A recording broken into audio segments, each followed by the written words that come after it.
Suku Minangkabau adalah suku yang berasal dari wilayah barat Pulau Sumatera, Indonesia. Suku Minangkabau dikenal dengan rumah gadang berias cantik, tradisi matrilineal yang kuat, dan kuliner legendaris seperti rendang. Suku Minangkabau juga memiliki budaya yang kaya dengan seni, sastra, dan musik tradisional. Dan marilah kita mengenal 7 unsur kebudayaan suku Minangkabau. Bahasa Jame merupakan bahasa yang digunakan di 3 daerah, di antaranya Provinsi Aceh Selatan, Aceh Barat, dan Kabupaten Singkil. Bahasa Jame mempunyai perbedaan dengan bahasa Minangkabau, baik dari segi morfologi, fonologi, leksikal, maupun struktur kalimat.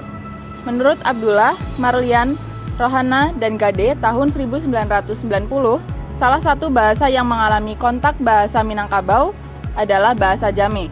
Bahasa ini merupakan bahasa percampuran antara bahasa Minangkabau dengan bahasa Aceh. Bahasa Minangkabau adalah salah satu bahasa dari kelompok bahasa Melayu yang dituturkan oleh orang Minangkabau sebagai bahasa pertama, khususnya di Provinsi Sumatera Barat. Bahasa Minangkabau dan berkembang di wilayah Provinsi Sumatera Barat yang membujur dari barat laut hingga tenggara. Menurut Ayub, tahun 2008 menyatakan bahwa bahasa Minangkabau bukan saja dipakai di Sumatera Barat, tetapi juga di Malaysia. Menyebarnya pemakaian bahasa Minangkabau disebabkan oleh penyebaran masyarakat pemakainya. Banyaknya masyarakat Minangkabau yang bermigrasi ke daerah lain membantu penyebaran bahasa Minangkabau itu sendiri. Penyebaran ini menimbulkan adanya kontak bahasa antara bahasa masyarakat lokal dan bahasa Minangkabau sebagai pendatang.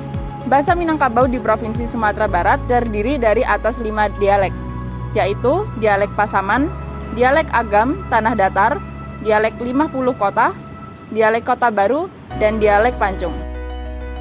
Masyarakat Minangkabau mempunyai institusi yang mapan untuk menopang pola hidup dan tingkah laku anggota masyarakatnya.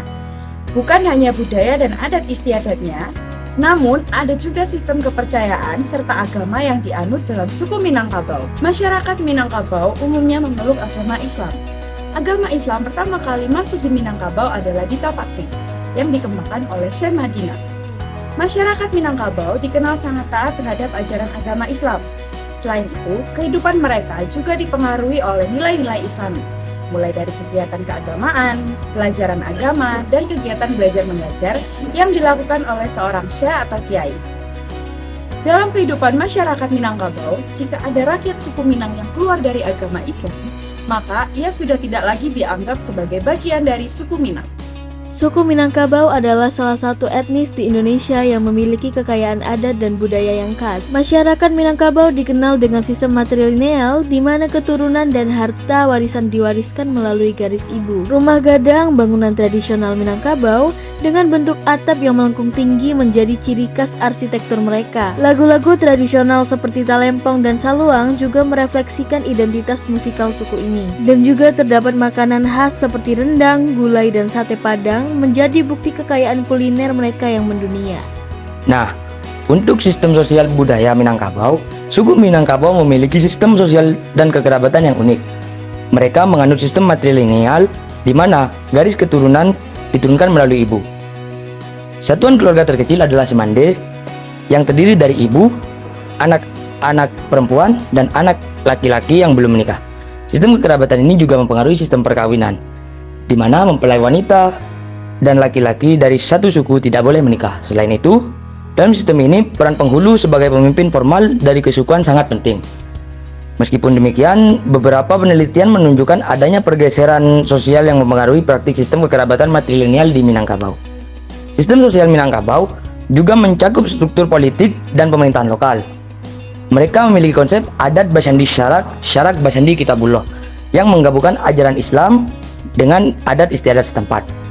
Hal ini tercermin dalam praktik pemerintahan nagari dan peran politik Bundo Kanduang yang merupakan tokoh penting dalam menjaga kelestarian adat. Dengan demikian, sistem sosial dan kekerabatan Minangkabau merupakan bagian integral dari kehidupan masyarakat mereka yang mempengaruhi berbagai aspek kehidupan sehari-hari, termasuk struktur keluarga, perkawinan, dan pemerintahan lokal.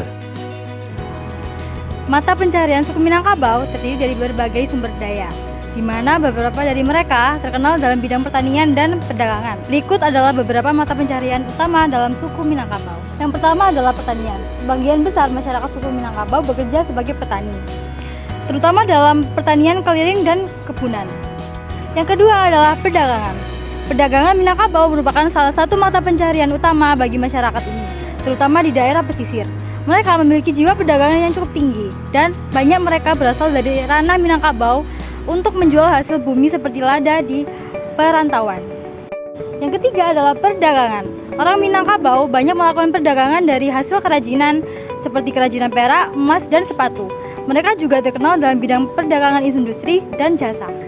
Yang keempat adalah pekerjaan lain. Masyarakat Minangkabau juga bekerja di bagian bidang seperti pegawai negeri sipil, karyawan swasta, dan tukang.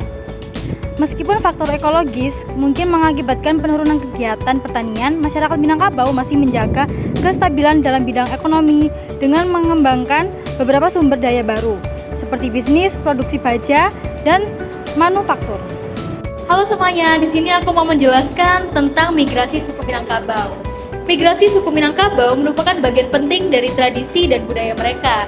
Orang Minangkabau cenderung bermigrasi sangat muda, dan kehidupan desa mungkin tidak terlalu penting, namun mereka diajarkan juga untuk mencintai tanah air mereka. Migrasi ini didasarkan oleh beberapa faktor, seperti matrilineal, budaya, ekonomi, dan pendidikan. Migrasi Minangkabau juga disebabkan oleh keinginan pribadi, yaitu mencari pengalaman, mencari penghidupan, atau menuntut ilmu.